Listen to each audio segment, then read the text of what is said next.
ऐसा नहीं हो कि इसके पीछे कोई ऐसी घटना रही हो जो घटना आपराधिक षड्यंत्र के तहत रही हो, कोई अपराध के तहत हुआ कुछ हो, सब कुछ पहले से प्री प्लान्ड हो।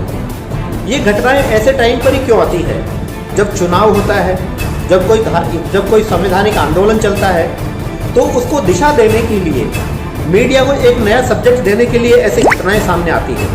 नमस्कार दोस्तों, अभी आप जिस व्यक्ति को सुन रहे थे दरअसल वो एक वकील है और राबिया केस से जुड़े जिन चीज़ों का वो जिक्र कर रहे थे उन चीज़ों के ऊपर ध्यान देने की ज़रूरत है। आज जिस तरह की चीज़ों का वो जिक्र कर रहे हैं वो एक ऐसी चीज़ें हैं जिन चीज़ों को अगर आप ध्यान से देखेंगे तो सच्चाई समझ में आएगा। उस घटना में जो माँ बाप की चिंता, गुमशुदगी की जो डीएम को बताई गई थी, उसमें डीएम ने और पुलिसकर्मी जो भी पुलिस थाने वाले थे उन्होंने ज़्यादा सतर्कता नहीं बरती, जिसका नतीजा ये रहा कि उसकी एक दर्दनाक मौत हुई और उसके साथ 4 लोगों ने गैंगरेप भी किया, बताया, ऐसा जो खबरें आ रही है उनसे पता चल रहा है।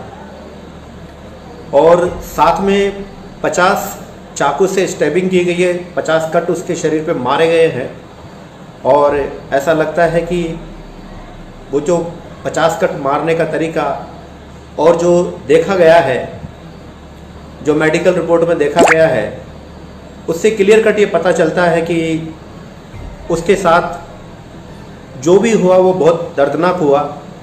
उसके क्या क्या कारण रहे होंगे, क्या रहा होगा, ये तो खैर इन्वेस्टिगेशन का पॉइंट है।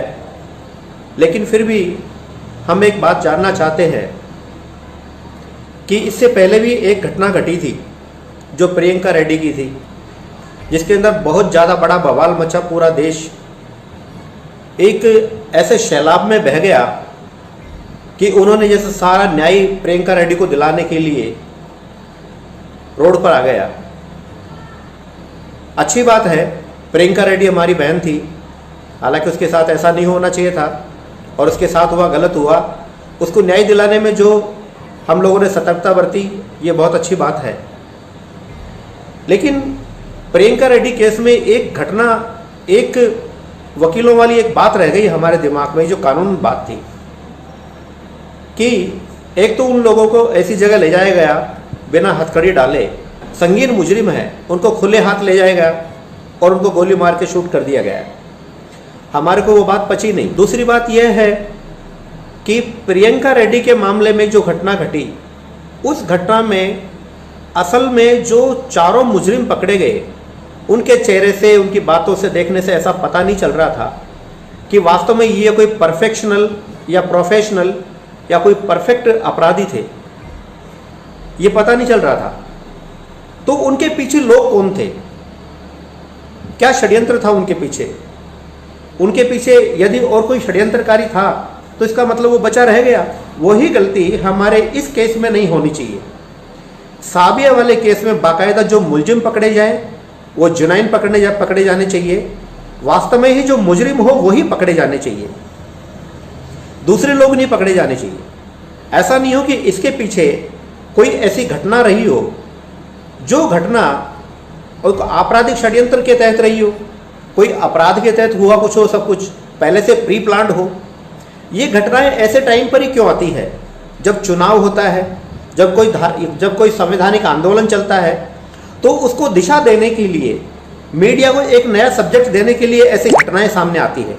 तो जिन चीज़ों का उन्होंने जिक्र किया उसमें 100% सच्चाई है, क्योंकि हम सब जानते हैं कि साल 2022 में कई सारे प्रदेशों में चुनाव होने वाले हैं और खास करके उत्तर प्रदेश में चुनाव होने वाले हैं और वहाँ पे बीजेपी कमज़ोर होती हुई नज़र आ रही है। तो जाहिर सी बात है इस तरीके के राजनीतिक, ओछी राजनीतिक तो बनती ही है, क्योंकि हम सब जानते हैं कि दिल्ली जैसे जगह में जो हिंदुस्तान का राजधानी है और जहाँ देश के सारे दिग्गज नेता रहते हैं, देश के प्रधानमंत्री रहते हैं, गृह मंत्री रहते हैं, और उनके नाक के नीचे जब इस तरीके की चीजें होती हैं तो सवाल तो बनता है कि आखिर ऐसे चीजें कब तक हम लोगों को देखने को मिलते रहेगा। अगर हम निर्भया से स्टार्ट करेंगे तो न जाने कितने सारे नाम आ जाएंगे। आए दिन इस तरीके की चीजें हो ही रही हैं और राजनीति करने के लिए ये लोग इस तरीके की चीजों को तब और तूल देते हैं जब इस तरीके के कहीं पे चुनाव होने वाले होते हैं। हाँ, अगरचे वाकई में ये लोग निष्पक्ष काम करना चाहते हैं तो दोषियों को क्यों नहीं पकड़ते। आज बहुत सारी चीजें सामने आ रही है, चूंकि मैंने आप लोगों को पहले एक वीडियो में दिखा दिखाया था कि किस तरीके से कॉल रिकॉर्डिंग में यह बात स्पष्ट हो रही है